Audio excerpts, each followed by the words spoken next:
എല്ലാരും കൂടെ ഫ്ലൈ ചെയ്യുമായിരുന്നു.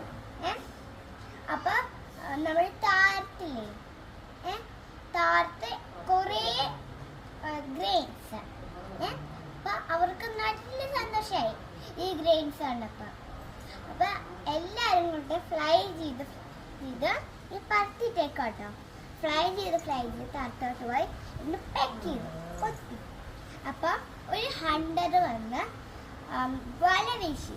കുറെ ബേർഡ്സ് ഇല്ലേ, അവര് വല വീശി. എന്നിട്ട് ഒരു ബേർഡായിട്ട് നമുക്ക് പറക്കാൻ പറ്റില്ലല്ലോ. എല്ലാ ബേർഡും കൂടെ ഫ്ലൈ ചെയ്ത് ചെറുക്ക് വെച്ച് അടിച്ചടിച്ചടിച്ച് പൊക്കത്തോട്ട് പോയി. ഏറ്റവും പൊക്കത്തോട്ട് പോയി ആകാശത്തിലോട്ട് പോയി. എന്നിട്ട് അവരുടെ ഫ്രണ്ട് റാറ്റിനവിടെ എലി റാറ്റിന്റെ അടുത്ത് ചെന്നു. അവരുടെ